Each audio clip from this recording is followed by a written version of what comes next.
You are arguably the greatest defensive fighter of all time. No, I'm the best fighter ever. Not just defense. We're gonna go to the stats, and we're gonna talk about Mayweather, and we're gonna talk about other legendary fighters. Okay. Okay. No fighter in history has landed on a higher percentage than Floyd Mayweather. In terms of CompuBox tallies? Exactly. I've took less punishment than any fighter in history. No fighter in history has beat more champions than I beat. They don't want to give me the props that I deserve because everyone else, they had a tough time. You know, all these other fighters had a tough time. I didn't have to have no tough time. I'm not that good, I'm that great that I made it look so easy. I'm just a special artist that paints a beautiful picture.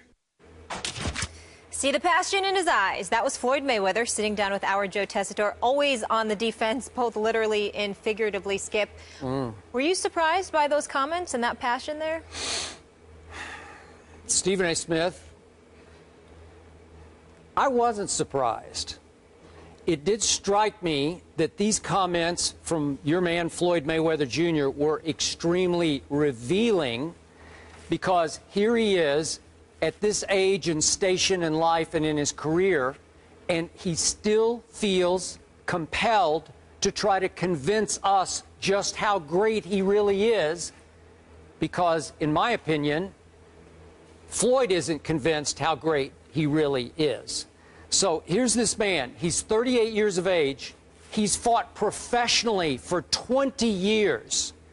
48 men have tried, as you always remind me, and 48 have failed. And here, number 49 comes on Saturday night, and Floyd continues to insist this is the end. This is it for him.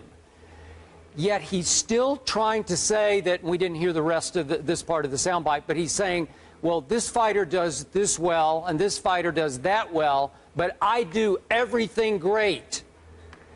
He even went so far in remarks to you, Stephen A., recently in Las Vegas, did Floyd, to disparage the great Muhammad Ali. I should say the greatest Muhammad Ali, to discount his rope-a-doping of George Foreman, all in the vein of trying to say, look, I'm even better than Ali was. But in the end, did Muhammad Ali have to tell us why he was the greatest? No, he just knew he was the greatest, and we knew he was the greatest, so he didn't have to keep beating us over the head with that. So here's a Floyd who knows full well his greatness is flawed. I always say he's the greatest defensive fighter. I don't know how you could argue that. Joe Tessitore said that in his opening statement that we heard there on the tape. And Floyd jumped all over it and said, no, I'm the greatest fighter, not just the greatest defensive fighter. But clearly, Floyd doesn't have great punching power. I bring it up all the time on the show because it's so painfully obvious to me, and I think painfully obvious to those 48 who tried and failed, that if we want to go pure knockout, I'm talking about knocking a man out cold, the way Marquez knocked out my man Manny, not technical knockouts, not the sucker punch knockout of Victor Ortiz. If we want to go back to Floyd's last knockout, unqualified knockout, I have to go to May 22nd, 1999. 1999. Somebody named Justin Juuko, J-U-U-K-O, Justin Juuko, that's his last pure knockout victim by Floyd Mayweather Jr.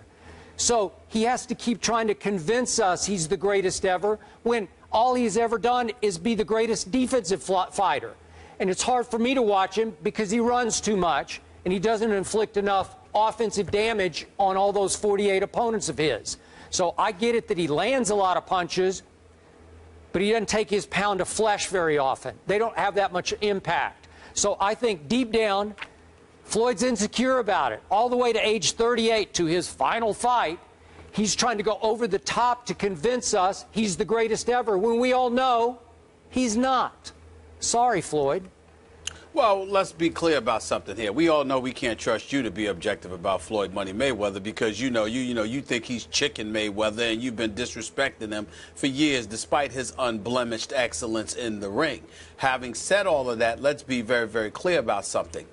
When you use the word insecure, it is clear you don't know Floyd Money Mayweather, because the last thing he is insecure. As he breaks this down, let's make sure we understand what's coming along here. First of all, He did beat Ricky Hatton. That was a TKO as opposed to a KO. I understand that. When he was moving up in weight, you got to remember, he started at the lightweight. When he was fighting Diego Corrales was a knockout artist. Floyd steps in the ring with him, knocks him down 6 or 7 different times. Had the boy crying in the ring. God rest his soul, because he ultimately passed away in the car. I understand that. A lot of it was a long time ago.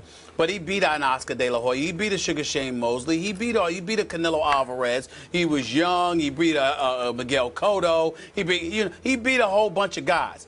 What I'm saying to you is this. Do I believe he's the best in the world ever, rather? No, I do not. He and I have debated about this for years. He and I go back and forth, and it was nice to see him talking to Joe the way that he talks to Joe, because that's how he argues with me about it practically every time we see one another. He firmly believes he's the best because he believes we all don't know boxing. And compared to him, Skip, he's allowed to make that argument, because when you're considered one of the best ever, and I don't think there's any question that he's one of the best ever, then you have a right to question other people's intelligence about the sport you have mastered as a pugilist. So I'm not offended by that. But here's where it comes from. Floyd's belief is that the rest of us are caught up in the guts and glory of the Arturo Gaddis versus the Mickey Wards of the world, the Rocky Balboa fictional character and stuff like that. Floyd believes we're caught up in that. When Floyd brings up Muhammad Ali, he brings up the rope-a-dope. He doesn't bring up the way Ali annihilated so many other opponents prior to Foreman and the Rumble in the Jungle, or even prior to Frazier. He doesn't bring up that stuff. He's caught up in the rope-a-dope. When he thinks about a guy like Marvin Hagler, he thinks about Marvin Hagler knocking Hearns out, but the punches Marvin Hagler took in the first round as well. He thinks about all of those things. So Floyd is the kind of guy who believes this ain't the UFC, this is boxing. The objective is to hit and don't get hit. And who does that better than me? That's what he thinks. That is why he believes he's the best.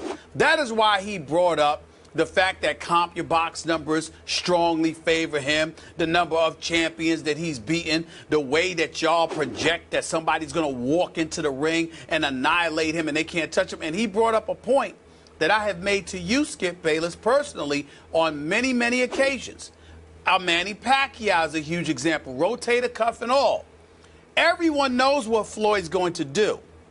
The reason why the fights have been mega is because at one time after another, we always presume that this next fighter is going to go after Floyd and he's going to be able to take him out.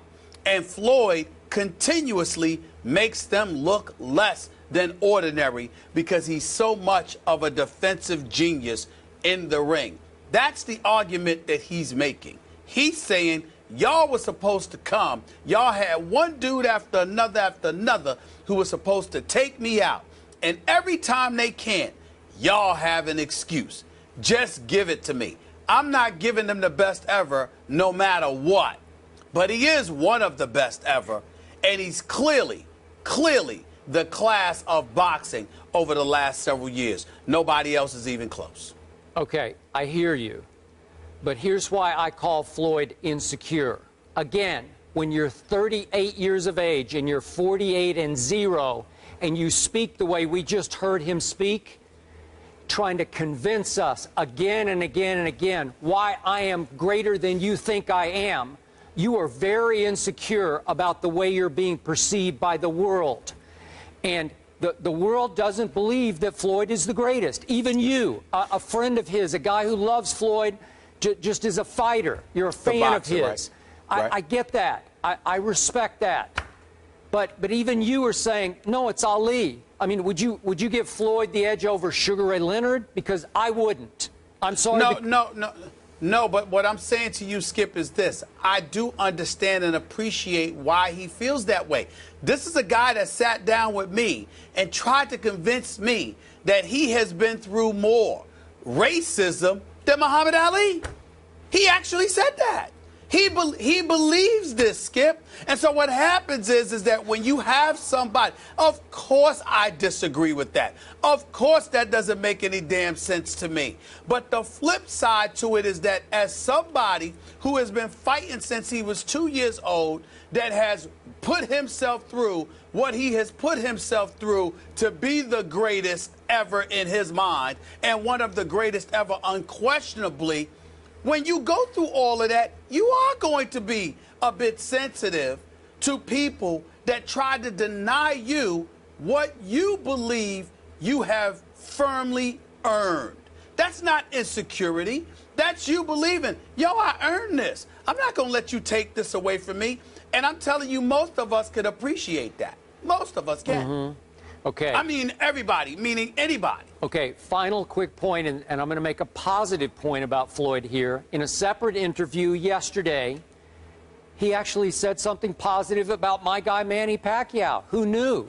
He called Manny a, quote, hell of a fighter. I think maybe he did that to set up a potential Pacquiao-Mayweather 2. I like it. Yeah, I do too. If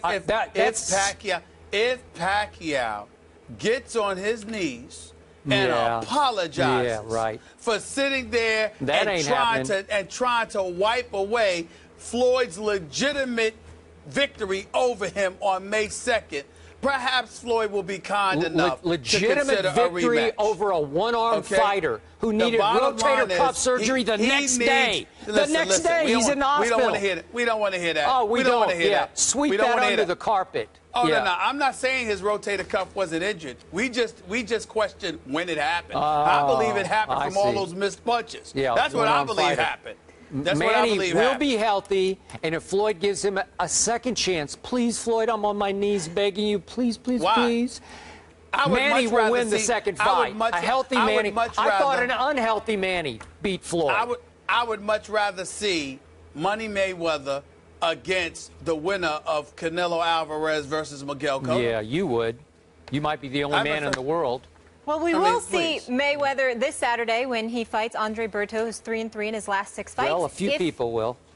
The charity fight, if he wins, he'll tie former heavyweight Rocky Marciano's record of 49 wins, 0 losses, 0 draws, and that was set back in 1955.